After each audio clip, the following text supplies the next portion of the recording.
वाहेगुरु जी का खालसा, वाहेगुरु जी की फतेह। शशांक जब स्टेज का संचालन कर रहा था तो मेरे को कॉलेज के दिन याद आ गए, हाथ में 3-4 नोट्स।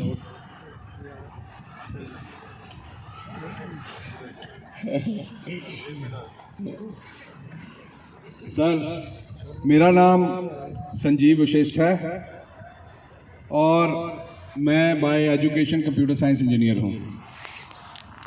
मोहाली में मेरी इंडस्ट्री है और जैसे विवेक जी ने बताया, मैं मोहाली इंडस्ट्री एसोसिएशन का 2 साल प्रेसिडेंट रहा। सेवा भारती की जिम्मेवारी 3 साल रही मेरे पास, और भी कुछ सोशल। अभी प्रेजेंटली मैं आर्ट ऑफ लिविंग का एपेक्स बॉडी का मेंबर भी हूँ। मैं अपने पेरेंट्स के साथ रहता हूँ। मेरे फादर चीफ इंजीनियर रिटायर हुए हैं। मेरी 2 सिस्टर्स हैं। बड़ी बहन मेरी डॉक्टर है और उनके हस्बैंड IAS ऑफिसर है पंजाब में। छोटी बहन मेरी इंजीनियर है, उसके हस्बैंड भी इंजीनियर हैं। मेरी बड़ी बेटी कंप्यूटर साइंस में इंजीनियरिंग कर रही है और बेटा भी ग्रेड 10 में है। मेरी धर्मपत्नी पंजाब यूनिवर्सिटी से उन्होंने LLM की है and she did that in with gold medal. ये सारी चीज़ें मैं इसलिए बता रहा हूँ कि मैं बीजेपी का कैंडिडेट हूँ और आपको अपने कैंडिडेट का बैकग्राउंड पता होना चाहिए। मैंने एक एफिडेविट फाइल किया है ड्यूरिंग नॉमिनेशन कि मेरे ऊपर ना ही कोई क्रिमिनल केस है, ना ही कोई बैंक लायबिलिटी है, और मैंने कोई मेरे ऊपर FIR भी नहीं है और केस भी नहीं। ये मेरा कैंडिडेचर है और ये मैं इसलिए बता रहा हूँ कि when you choose your representative you should know the background of your candidate. Generally when we buy a buffalo, दूध के लिए गांव में लोग गाय भैंस लेते हैं तो चेक करते हैं कि उसकी जो पेडिग्री क्या है ताकि दूध ज़्यादा देती हो। घोड़ा ले तो उसकी पेडिग्री चेक करते हैं। पर कहीं ना कहीं समाज में परिवर्तन आ गया कि हम जब अपना कैंडिडेट सेलेक्ट करते हैं तो कहीं ना कहीं जात पात धर्म के चक्कर में फंस के कैंडिडेट में रह जाते हैं। 15 साल से हमारे मोहाली के कांग्रेस के विधायक रहे, एक्स हेल्थ मिनिस्टर भी रहे, पर कई बार सोच के हैरानी होती है कि भगवान ना करे किसी को इमरजेंसी पड़ जाए तो हम मोहाली के सिविल हॉस्पिटल की जगह चंडीगढ़ 16 सेक्टर या 32 सेक्टर या PGI की तरफ भागते हैं। और इतनी सुंदर सोसाइटी में बैठा हूँ, इतने सुंदर लोगों के साथ, बट अदरवाइज़ हमारे जो आम आदमी के जो खास कैंडिडेट हैं, पंजाब के सबसे अमीर कैंडिडेट हैं जो सरदार कुलवंत सिंह, अगर उनकी सोसाइटी के लोगों का अदरवाइज़ हाल अगर पूछें जाके, उनकी दिक्कतें पूछे, तो सोचने में मजबूर होना पड़ जाता है कि ये क्या आम आदमी हैं और क्या लोगों के लिए कुछ काम कर पाएंगे। मोहाली के मेयर भी रहे हैं। मैं सिर्फ आपसे रिक्वेस्ट करने आया हूँ, वोट तो मांगने आया हूँ अपने लिए, पर आपसे एक चीज़ पूछने आया हूँ और एक बात बोलने भी आया हूँ कि ये जो इलेक्शंस होते हैं ये एक उत्सव है और इस उत्सव में हम सबको पार्टिसिपेट करना चाहिए। और जब हम उत्सव में पार्टिसिपेट करते हैं तो हमें इंश्योर करना चाहिए कि हमारे जो नेबर्स हैं, हमारे भाई बहन हैं, वो भी इसमें पार्टिसिपेट करें। वोट आप किसी को भी डालना चाहो डालिए, मैं तो अपने लिए मांगने आया हूँ, पर वोट ज़रूर डालेंगे हम सब लोग। पहली रिक्वेस्ट ये है। दूसरी रिक्वेस्ट ये है कि जब वोट डालने लगें तो जिस कैंडिडेट को डालने लगें उसका रेफरेंस चेक ज़रूर करें, क्योंकि अगर आप किसी साधु को चुनोगे तो वो साधुवाद फैलाएगा, और अगर किसी ठग को चुनोगे तो वो क्या करेगा वो आपको मालूम है। मैं अपने मुंह से नहीं बोलूँगा। हमारे विधायक साहब 15 साल से यहाँ पर हैं, जो वो विकास की बहुत बातें करते हैं। अब विकास का एक बहुत बढ़िया एग्जाम्पल आपको मैं देने जा रहा हूँ कि एक 82 में ही एक कट होता था, एक यहाँ पर था GLPL के ऑफिस के पास और एक आगे लाइटों के पास था। वो दोनों कट बंद हो गए और वो कट कहाँ पे जाके खुला, वो कोई शराब का ठेका है उसके पास, और मुझे कहीं ना कहीं से पता लगा है कि वो ठेका जो है वो किसी पॉलिटिकल बंदे का है। मैं नाम नहीं लूँगा, आप समझ रहे हो मैं क्या बोल रहा हूँ। तो हम लोग किसी के साथ दोस्ती या दुश्मनी के हिसाब से अगर इस तरह का काम करेंगे तो हमें सोचना पड़ेगा हम लोग क्या कर रहे हैं। हमारी मोहाली इंडस्ट्री में एक 30 बेड का हॉस्पिटल है। विवेक कपूर जी और मैंने उसकी काफ़ी लड़ाई लड़ी है, उस हॉस्पिटल की काफ़ी ज़्यादा लड़ाई लड़ी है, और हमारे हेल्थ मिनिस्टर थे, वो उस 30 बेड के हॉस्पिटल को नहीं चला पाए। और इन्होंने 2 महीने में, पिछले 2 महीने में सिर्फ और सिर्फ फाउंडेशन स्टोन लगाए हैं। एक फाउंडेशन स्टोन यहाँ पर बस स्टैंड का लगाया था। अभी जिस दिन फाउंडेशन स्टोन लगाया 2 दिन के बाद पता लगा कि वो गमाडा ने लैंड वापस ले लिया। उसी तरह से यहाँ पे गांव की कई ज़मीनें हैं जो पता लगा है वो भी ले ली हैं, और रोज़ अखबार में बोल रहे हैं कि विकास बहुत हो रहा है, विकास बहुत हो रहा है। विकास हो रहा है सिर्फ एक परिवार का। खुद मिनिस्टर थे, भाई को मेयर बना लिया, बेटे को मेंबर पार्लियामेंट के लिए अप्लाई करवाया, धर्मपत्नी भी किसी चेयरमैनशिप वगैरह, या भाई भी किसी, एक और ब्रदर हैं वो भी किसी पोस्ट पर हैं। तो सब कुछ एक परिवार में सिमटा जा रहा है। और दूसरी तरफ हमारी भारतीय जनता पार्टी है।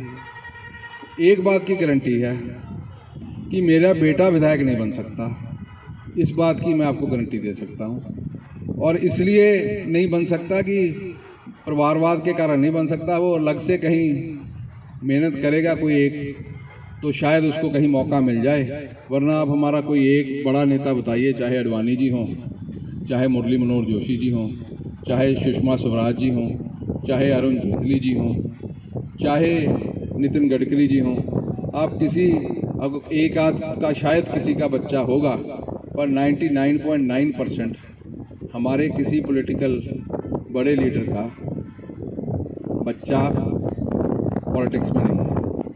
तो यहाँ पे देखा जाता है मेरिट क्या है। आम आदमी पार्टी ने अभी 117 में से 56 लोगों को जो इधर उधर की पार्टियों से आए हैं टिकट दी है। अब जब 56 लोग आपने इधर उधर से ले लिए तो आम कहाँ पे रह गए?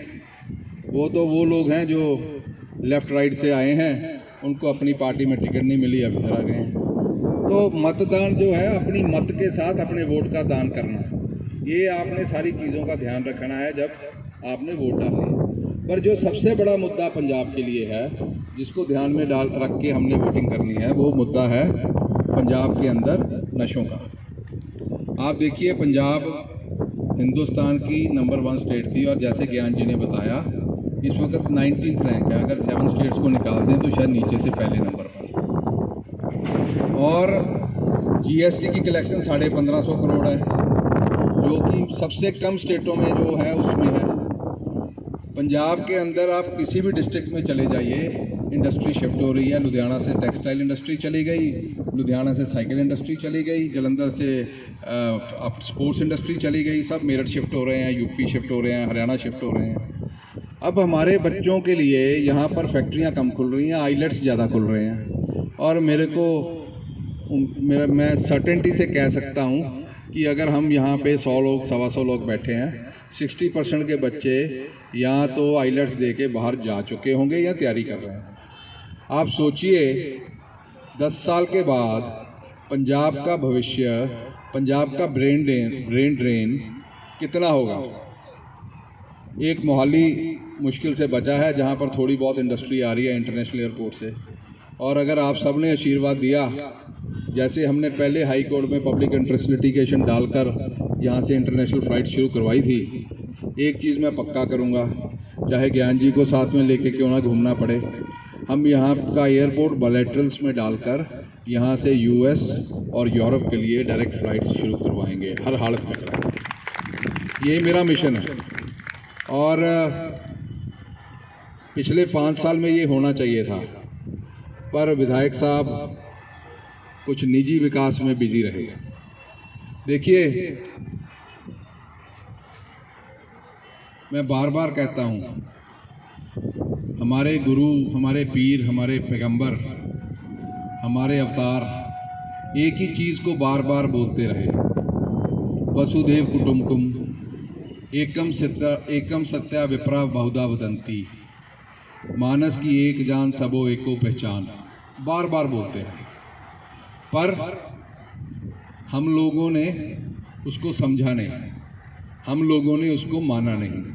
हम लोग अभी भी जात पात धर्म के चक्कर में फंसे हुए हैं और उसकी वजह है हम लोग एक कदम आगे जाते हैं और 5 कदम पीछे जाते हैं। नरेंद्र मोदी जी 2014 में देश के प्रधानमंत्री बने। अब मैं ये विषय इसलिए ले रहा हूँ कि ये विषय पंजाब में इसका परसेप्शन एक बनी हुई है, उसको तोड़ने के लिए और आपको समझने के लिए ये विषय ले रहा हूँ। नरेंद्र मोदी जी 2014 में देश के प्रधानमंत्री बने और उन्होंने अपने मैनिफेस्टो में लिखा कि जो 1984 में हमारे सिख भाइयों की नस्लखोरी हुई थी उसका इंसाफ दिलाएं। अब ये लिखना क्यों पड़ा? क्योंकि 2014 तक जितने भी केस चल रहे थे वो सारे ख़त्म हो गए और जितने भी दोषी थे वो बरी हो गए, चाहे वो सज्जन कुमार थे, चाहे जगदीश टाइटलर थे, चाहे HKL भगत थे। तो मोदी जी ने दोबारा सुप्रीम कोर्ट में एप्लीकेशन डलवा के सब केसों को दोबारा खुलवाया और दोबारा से गवाहियाँ हुई। As a result Sajjan Kumar ji को सज़ा हुई। बाकी लोगों पे केस अभी चल रहा है, ट्रायल चल रहा है और जब फैसला आएगा तो बाकियों को भी अंदर जाना पड़ेगा, सबको इंसाफ मिलेगा। नंबर 1। नंबर 2, हम दिन रात सारे गुरु नानक नाम लेवा जितने भी हम बहन भाई हैं, हम अरदास करते हैं। हम क्या अरदास करते हैं? जिन गुरु धामों की साज संभाल दा सानू मौका दो जो हमसे बिछड़ गए। वो करतारपुर साहब कॉरिडोर जब खुला तो पहले भी 75 साल हमारे यहाँ पे सरकारें नहीं हैं, किसी ने वो एफर्ट नहीं की, पर मोदी जी ने डिटर्मिन्ड थे कि इस चीज़ को करना है। तो उन्होंने हमारे बीच में हमारे चंडीगढ़ से बड़े भाई संजय टंडन जी भी आ गए हैं, एक बार तालियां मार के उनका स्वागत करें।